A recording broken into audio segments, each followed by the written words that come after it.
Assalamualaikum warahmatullahi wabarakatuh. Kembali lagi dengan Guntur. Pada kesempatan kali ini saya akan menjelaskan tentang agen pada artificial intelligence atau kecerdasan buatan. Agen.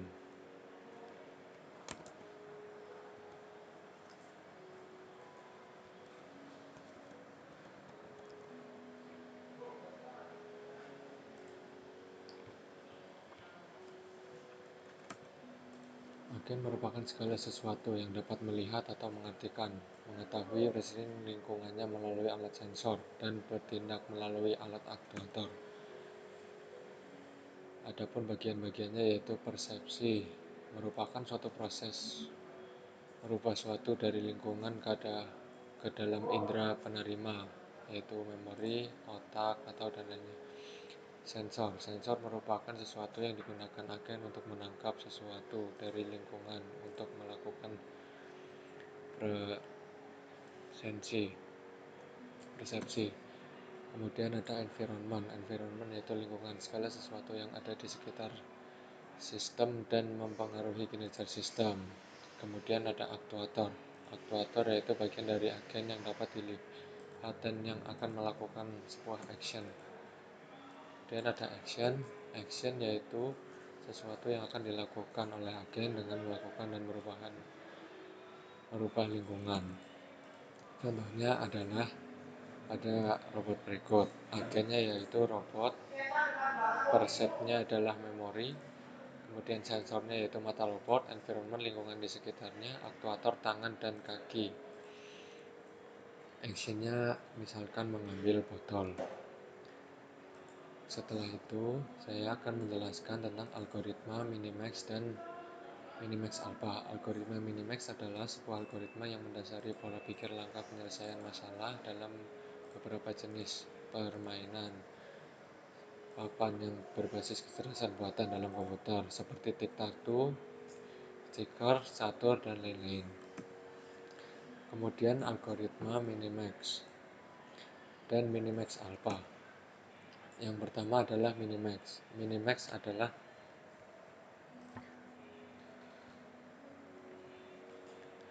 algoritma yang digunakan seperti game tadi.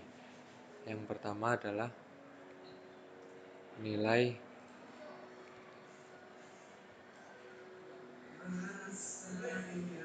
yang pertama adalah max, min, kemudian ada max.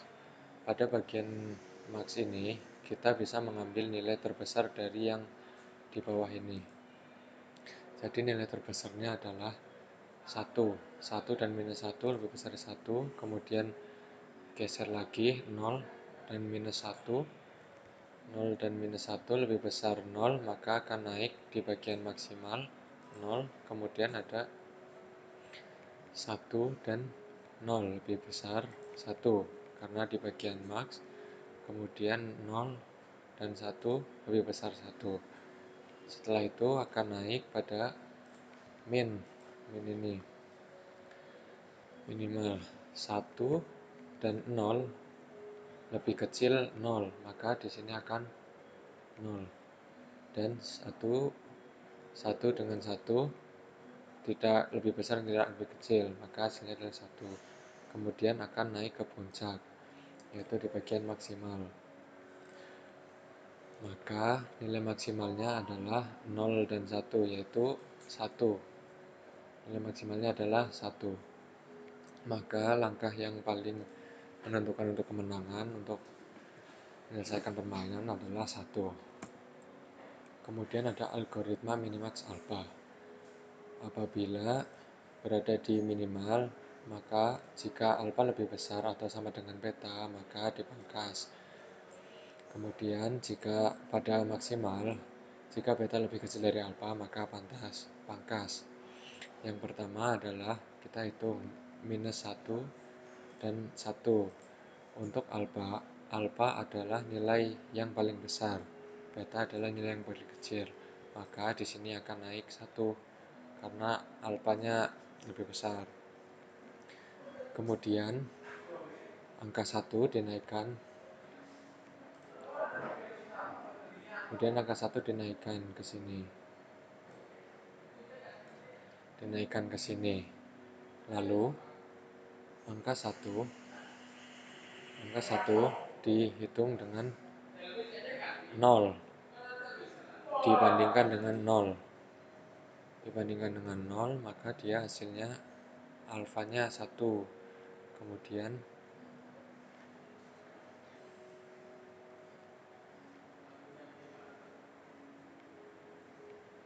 betanya adalah 0.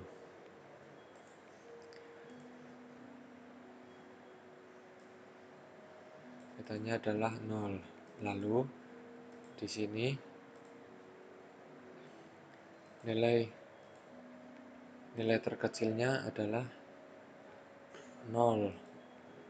Dan di sini ditulis di sini kan ada minimal, maka di sini ditulis 0. Kemudian di sini tulis 1 karena tadi naik dari sini. Lalu 1 dibandingkan dengan kemudian menghitung sebelahnya 1 dan 0. Nilai maksimalnya adalah 1. Kemudian 1 naik ke bagian minimal di sini. Hasilnya 1. Kemudian 1 dibandingkan dengan 1 dibandingkan dengan 1, tidak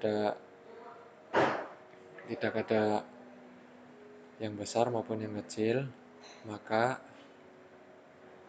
langsung saja dibandingkan untuk minimalnya 1 dan 0.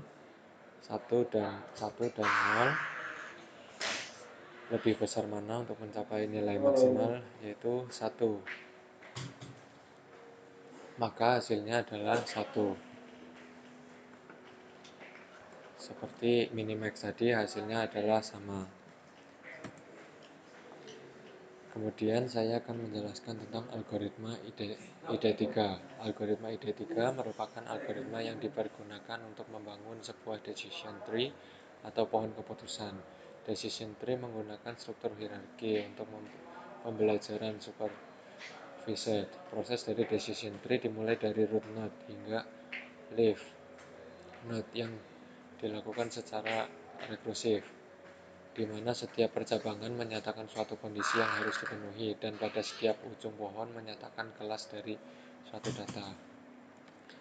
Rumusnya adalah gain sama dengan entropi min K sigma I sama dengan 1 SI per S sama dengan entropi SI, di mana S adalah ruang data atau sampel yang digunakan untuk training, A adalah atribut, SI yaitu jumlah sampel untuk nilai V, S yaitu jumlah seluruh sampel data, entropi atau SI yaitu entropi untuk sampel-sampel yang memiliki nilai I. Kemudian untuk mencari entropi sendiri yaitu K sigma J sama dengan 1 minus PJ log 2 PJ, di mana S adalah kemampuan atau dataset kasus, K himpunan atau dataset kasus, K adalah banyaknya partisi S, PJ adalah probabilitas yang didapat dari sum ya dibagi total kasus. Contoh data dari soal. Ada beberapa atribut yaitu cuaca, suhu, kelembaban, angin untuk menentukan bermain atau ya atau tidak. Pada data ini jumlah total ya yaitu ada 9 dan tidaknya itu ada 5. Kemudian kita menghitung entropinya. Entropi yaitu seperti di rumus tadi, maka ya per total kasusnya yaitu 14 minus 9 per 14 dikali log 2 per 9 dalam kurung 9 per 14 ditambah minus 5 yaitu yang tidak bermain dibagi jumlah totalnya 14 dikali log 2 dalam kurung 5 per 14. 0,940 hasilnya. Kemudian berikut adalah tabelnya. Note, untuk atribut cuaca, cerahnya nilainya ada 5, mendungnya ada 4, hujannya ada 5. Kemudian untuk tingkat bermainnya, cerahnya ada 2, tidaknya ada 3. Mendungnya ada 4, bermainnya 4, tidaknya 0. Kemudian hujannya ada 5, sumnya ada 3, sumbianya ada 3, dan tidak bermainnya ada 5. Kemudian suhu panasnya jumlahnya 4, bermainnya 2, tidaknya 2, dinginnya 4, bermainnya 3, tidaknya 1,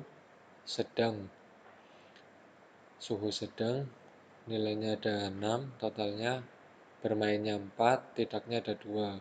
Kemudian berangin untuk lemah ada 8, bermainnya ada 6, tidaknya ada 2. Dan kuat, bermainnya total ada 6, ianya 3, dan tidaknya ada 3. Kemudian ada kelembaban, tingginya ada 7, tinggi untuk kelembaban tinggi, bermainnya ada 3, tidaknya ada 4. Dan kelembaban normal ada 7 kasus juga, 6-nya untuk bermain, 1-nya untuk entropi. Caranya adalah menghitung dengan seperti cara yang tadi, dan gayanya pun sama seperti rumus yang telah diberikan tadi. Mungkin itu video pembelajaran yang bisa saya sampaikan, kurangnya mohon maaf. Sekian dan terima kasih.